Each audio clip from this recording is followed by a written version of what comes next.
get around because I'm your Buckeye guy, but we like to vacation in that state up north.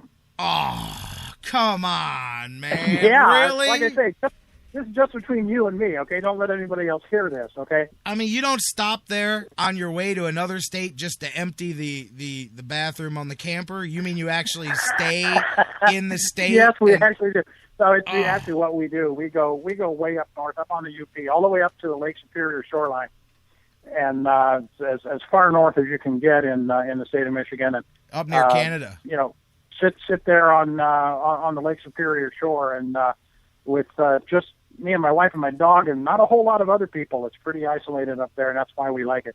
Is that like Sault Ste. Marie up in that area, or right? No? Even farther north than Sault Ste. Marie. Yeah, Sault Ste. Marie is sort of on the eastern shore of the UP. We're going all the way up to the northern shore of the UP on the largest freshwater body in the world, Lake Superior, and we hang out there for a week or so, and have an older RV that we've had for a while, and we take it up there and park it and leave it and do a whole lot of nothing for about 7 or 8 days. Hey, that's pretty cool, man. I'm with. Hey guys, look, just tell yourselves that Dan's going to Canada. He's just kind of stationed on the wrong side of the border, but he's actually passing through Michigan, through Michigan till we get all the way through Michigan, so we can't go any farther, and then that's we stop. He just doesn't want to deal with the Border Patrol. They got passport issues right now. It's just easier to stop on that side of the border, right, Dan? That's right. That is it. I'll go with that. Hey, let's talk a little Buckeyes. Before we get into the media day stuff, man, we haven't addressed it at all here, and I meant to a couple of days ago, and other stuff happened. I don't even know how we didn't get to talking about it, but what's the situation going on with the band and the Buckeyes? I mean, I see that the band director was fired. I mean, I guess I don't even know. I don't know the whole situation except what I've read in the details, but apparently quite a bit of sordid activity going on with the Ohio State band. Yeah, it's, I guess it takes hazing. The Florida A&M band was in the news a year ago. They weren't able to make the trip to Columbus. They had a hazing incident where a band member actually died on their team bus. On their band bus. This stopped short of that level of hazing, but I guess you'd say maybe just short of it, where there was an awful lot of division and my first reaction to it, Jerry, was, oh my God, you're firing the band director because the band was acting like college kids. They were talking about a quote unquote sexualized culture. Yeah. And I was trying to imagine any culture of 18 to 22-year-olds that wasn't sexualized, or there wasn't. And this kind of behavior by college kids isn't exactly something new and extraordinary. So, but then when you start getting into some of the details, I didn't read the entire 20-some, 50-some page report, wherever it was. But I saw enough, clips and highlights of it, and people talking about it. The people that actually read the report were actually pretty appalled at some of the stuff that was going on. But,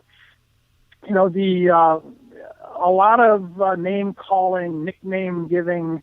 Part of it, I think, the reaction to it, Jerry, relates to the fact that Ohio State has a new president.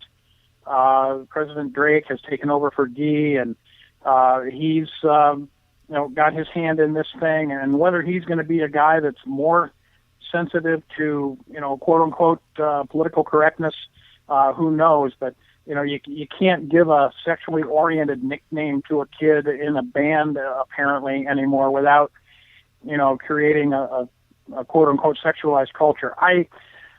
They've got a great band. This guy has been terrific for the band. They got a whole lot of great publicity in the last couple of years with all their routines on YouTube, and people just amazed at the stuff that they were doing.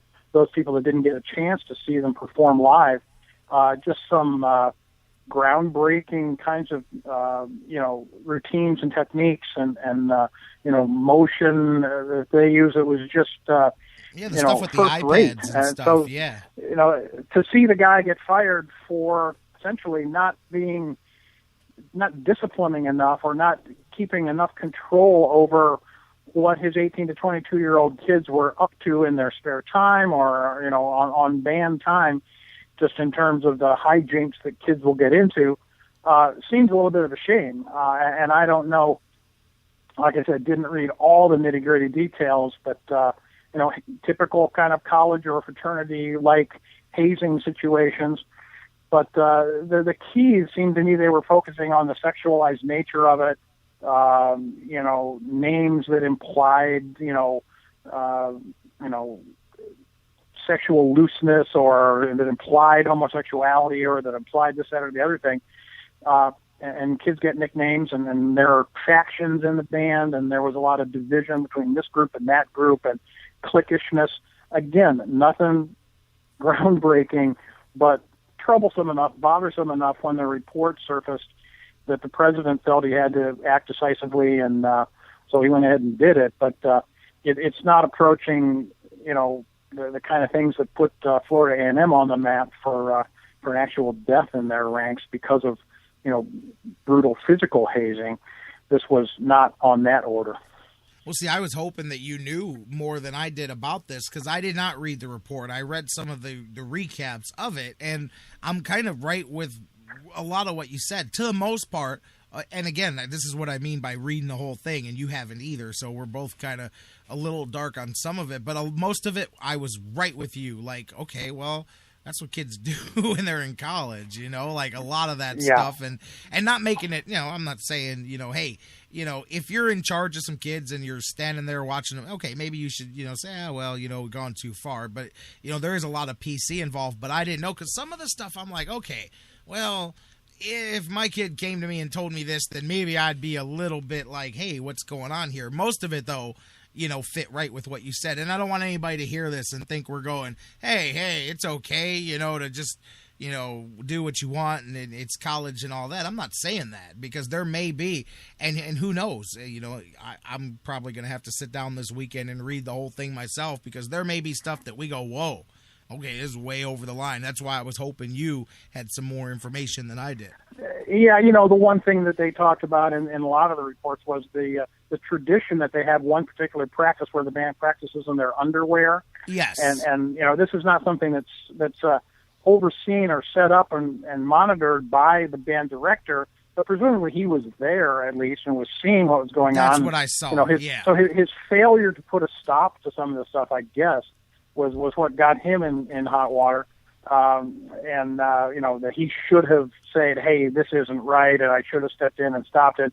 In fact, he sort of took a kids will be kids sort of attitude to it, and that just isn't flying on college campuses these days with, all the hand-wringing about quote-unquote rape culture and the sexualized, culture of we got the patriarchy and we've got oppression of women, and I don't mean to make light of that stuff, but the idea that it's something new is nutty. It's just there's a lot less tolerance for it these days in college administrations. And just think about it. He just has the bad luck of being a band director in college because if he was in the NFL, he would have missed a whole halftime show. Instead, he gets fired. Yeah, right. And now you got me. I was like, oh, man. I said, if Dan doesn't laugh here, this is not good. Sort of pettiness and that sort of name-calling and sort of cliquishness. I mean, that's a feature of marching bands down at the high school level. Always has been. So the fact that it's, ubiquitous doesn't necessarily mean that it's an okay thing. But like I said, the tolerance for that sort of stuff is shrinking, and there's more pressure being put on college administrators to deal forcefully with it. And who knows? It's a matter of opinion whether that's a good thing or a trend that's not necessarily in a positive direction. When I just made that joke, I had my radio awkward moment for about half a second. It took a second for Dan to register and laugh, and I'm like, okay, if he doesn't laugh like right now, I might have just said something wrong, man. Like, because you talk and it comes, I go, man, all right, was that the right joke to make? Oh, he's laughing. All right, we're good, man. That was a good joke to make. All right, man, moving on. So you never know. You never know. You never know, Dan. Well, it's like you say with the typing in the chat room, and texting and email doesn't have a way to communicate tone or sarcasm. It doesn't have a font for sarcasm. It doesn't have a special font for some kind of another different kind of tone. And like you say, you type things on on the internet all day long, and sometimes you look back and you say, did I really say that? And boy, no wonder he took that the wrong way, because I wasn't able to put my sarcasm font on. You gotta watch what you type. I've had to text people back hours later when I don't get a response just because they're busy or whatever, and I'll be like, "Hey, man, I didn't mean that. I reread that text. Let me try this again, man." You know, and sometimes I don't even text back. I'll call you. They'll be like, "Hey, man, you could have just texted me." Like, nah, this is way easier. It'll take me 50 texts. I can just say this in 3 seconds and be done with it. You know, but right. But I'm with you, man, because LG was messing with me about the music in the chat room. I'm joking with him. I'm like, "Hey, man, I'm not a DJ, man." Then I read the comment back, and I'm like, man, I kind of look like an ass there, man. I didn't mean it to come across like that, man. I was just having some fun, man. But anyways, I wanted to get the scoop with you on that, because I'm like, man, I meant to bring this up I believe the last 2 times that you and I talked, and we didn't get to it for various different reasons. Hey, speaking of Ohio State, let's segue off of that a little bit. And Media Day, like you said, not a whole lot to come out of that. I mean, obviously, the anticipation that Braxton Miller is going to be healthy and play a big part in this season, one of the main takeaways from what Urban Meyer was talking about. That and the fact that LeBron James now has a sideline pass. He is a guest at every Ohio State game because now everybody likes him again. So now they want him front and center on the sidelines. Yeah, that's back. He's now back in good graces, and he's always had a good, warm relationship with Ohio State, and so, yeah, I suppose it's a good thing for both sides that he's, going to be. Certainly, he's a great recruiting tool.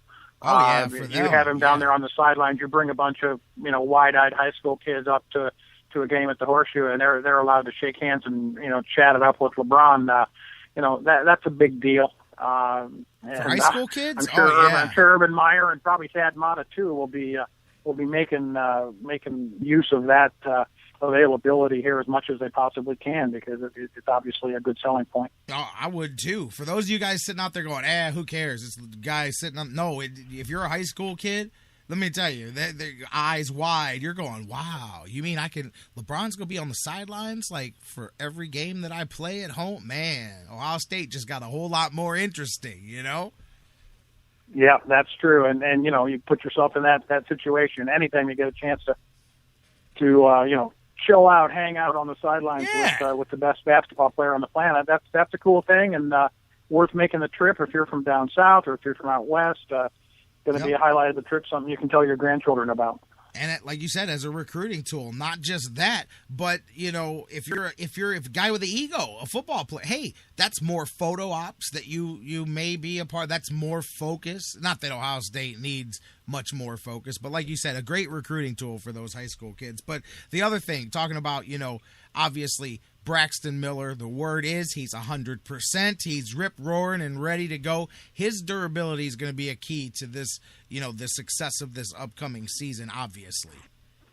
Yes, one of the things that Jeff Hireman, the tight end who was in Chicago for media days and was being interviewed, and he says, one of the reporters asked him, so how important is it to keep Braxton Miller healthy for the whole season?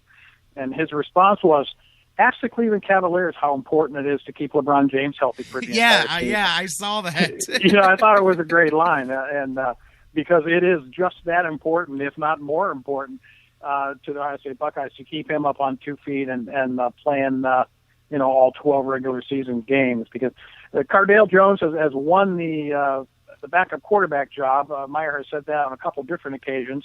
The kid from Glenville, who's a big guy and he's got a big arm, and he's got some agility, but he's got nowhere near the wheels of Braxton, not to mention nowhere near the elusiveness of Braxton.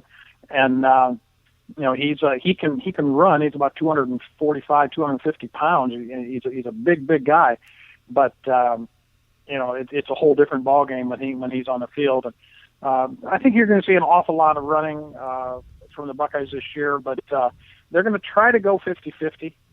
Didn't turn out that way last year, mostly because Carlos Hyde was averaging 7 yards a pop, and if it ain't broke, don't fix it. But I do think you'll see probably a little bit closer to a 50-50 split of run-pass this year. And I think that whether it's designed or not, that you'll probably see Braxton, on balance, running less. His sophomore year, he had 1,200 and some rushing yards. Last year, he had closer to 900. I would be surprised if it's over 1,000 this